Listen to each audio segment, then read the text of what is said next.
Hey guys, I'm Ajay and welcome back to Inspirational Storytime. The whole goal of this channel and these videos is to spread some positivity during this quarantine and hopefully teach a lesson or two by reading a story with a message behind it. I know kids out there are having a hard time getting back to reading. I am too. So I thought I could order some books and read it to you guys. Today I'll be reading The Oldest Student, How Mary Walker Learned to Read by Rita Lorraine Hubbard and Oge Mora. Mary Walker, in this story, was able to achieve her dream of reading and writing, even though she had to go through many hardships, including slavery. The message I hope you guys can learn from this is to never give up on your dream and always to keep fighting for it, no matter what happens. I really hope you guys can understand this, but without further ado, here is The Oldest Student, How Mary Walker Learned to Read. The Oldest Student, How Mary Walker Learned to Read by Rita Lorraine Hubbard and Oge Mora.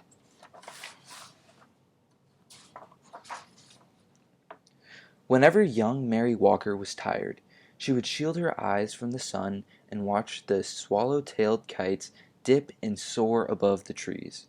That must be what it's like to be free, she thought. But Mary didn't watch for long.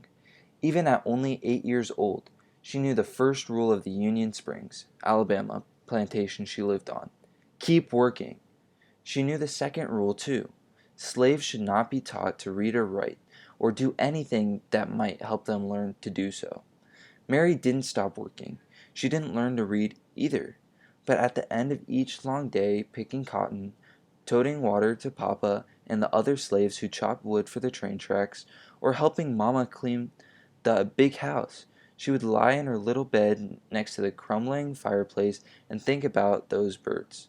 When I'm free, I'll go where I want and rest when I want, and I'll learn to read too. When she was 15, it happened. Mary and her mother, brothers, and sister were free. The Emancipation Proclamation said so. What it didn't say was how a family with nothing except the tattered garments on their backs could find food, clothes, and a place to sleep. Mary's father had died and the family was on its own.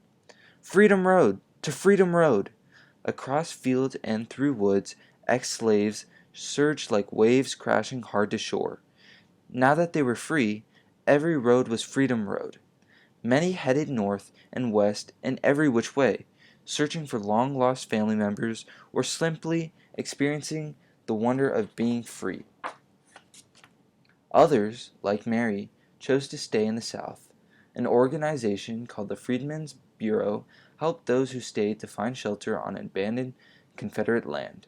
Mary and her family settled in a one-room cabin, and for the next few years, she worked alongside her mama to help feed her siblings. 7 days a week, she churned butter, cleaned houses, and cared for other folks' children. The hours were long, and if Mary was thirsty or hungry or needed to use the outhouse, she had to wait until she got home. At week's end, she would offer Mama the one lonely quarter she had earned. One day, Mary met a group of evangelists on the roadside. A woman with soft wrinkles in her kindly face placed a big, beautiful Bible in Mary's hands and told her, "Your civil rights are in these pages." Mary didn't know what civil rights were. She only knew that top to bottom, front to back, that book was filled with words. "I'm going to learn to read those words," she vowed.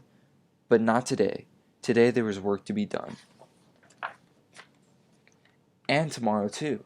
When Mary got married, she and her husband worked as sharecroppers, renting someone else's house, using someone else's tools, and planting someone else's seeds to farm land they would never own. After they harvested the crops, almost all the money they earned went to pay for the housing, tool, and seed costs. Mary was 20 years old when her first son was born. She opened her Bible and marveled at the squiggles inside. There had been no time to learn to read. A friend wrote Mary's son's birthday in the Bible, August 26, 1869. Then Mary dipped a pen into an inkwell and made her mark beside it. Not a letter, not a name, just a mark. It was the best she could do. One day, Mary's husband died. She married again, and a second son was born. Then a third. Mary made marks for these sons too. Now she had 3 growing boys. More money, that's what we need, Mary thought. But the only other jobs available to black women were as maids or nannies or cooks. The hours were long, with only half a day off on Saturdays, and like sharecropping, they didn't pay much. Mary sighed. Words would have to wait. For the next 4 decades, Mary sharecropped and did odd jobs to help support her family.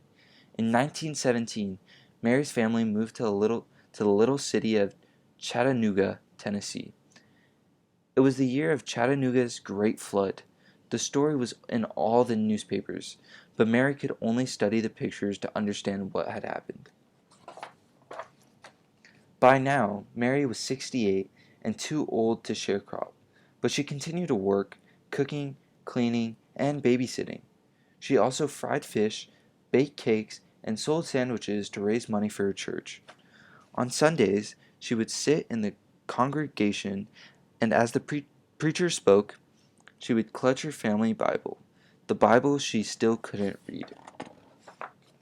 When Mary was well past 90, she and her husband sat in their creaky rockers while one or another of their sons read to them. After the 2 younger boys died, the eldest read. Then Mary's husband died. Several years later, her eldest son died, too. He was 94. Mary had outlived her entire family. She was 114 years old and alone. "Can't read," she said. "Can't write. I don't know anything." Mary stood at the window of her retirement home and gazed down at the world below. Words were everywhere, on billboards, on buildings, on store windows and trucks. She sighed. All this time, she thought, and they still look like squiggles. Mary had heard about a new reading class held in her building. She pursed her lips. No more waiting, she decided. Time to learn. Out of her apartment, into an elevator, and down to the lobby she went. When the elevator doors sprang open, Mary saw people sitting under a sign with a picture of an open book. She could not read the words. A neighbor walked up to her. "That's a reading class, Miss Mary. Can I help you over?" Mary shook her head. Then she gripped her cane, lifted her chin, and walked straight toward that sign.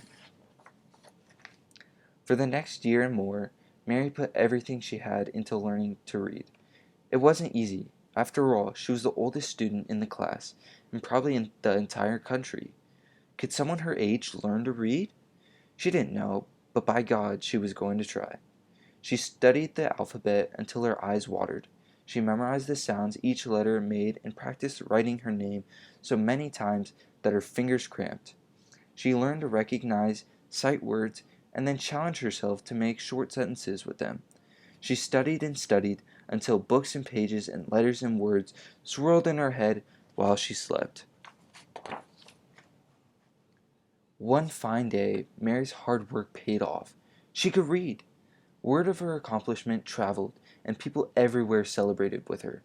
Chattanooga's mayor, newspaper, journalists across the country, and a man from the U.S. Department of Education who said, "Miss Mary Walker, I pronounce you the nation's oldest student," all shared her joy. Mary felt complete. She still missed her sons, but whenever she was lonely, she read from her Bible or looked out her window and read the words in the street below. From then on, Chattanoogans honored Mary's achievement with yearly birthday parties. In 1966, President Lyndon B. Johnson sent well wishes on Mary's 118th birthday, and in 1969, President Richard Nixon did the same. Mary was now 121 years old. Mary received many gifts over the years: a radio, a sofa, her very first television, a new Bible, the key to the city, and perfume and champagne from the Canadian Mounties. She also received something that brought back those long days in the Alabama cotton fields: her first airplane ride. From the cockpit window, Mary gazed at the trees and rooftops below. "No different than a horse and a buggy ride," she joked, but she knew it was. As the airplane dipped and soared like those swallow-tailed kites of long ago, Mary decided that flying was a lot like reading. They both make a body feel as free as a bird. Each year, before her birthday celebration came to an end, someone would whisper, "Let's listen to Miss Mary." The shuffling and movement would fade away until not a sound was heard. Then Mary would stand on her old legs, clear her old throat, and read from her Bible or her school book in a voice that was clear and strong. When she finished, she would gently close her book and say, "You're never too old to learn." Thank you guys so much for watching. I really hope you enjoyed it. If there's any way you can let me know you enjoyed it, that would be fantastic, because I'm doing this for you guys and I really hope this is helping, because I'm trying to order some inspirational books that you guys can learn a message from and while having a good time reading a book and looking at the pictures. But that's it. Don't forget to subscribe, because I'm putting out 2 to 3 videos a week. And leave a like if you want, or tell a friend if you enjoyed it and you think they would enjoy it too, because just trying to spread positivity everywhere. But thank you guys for watching. I'll see you next time.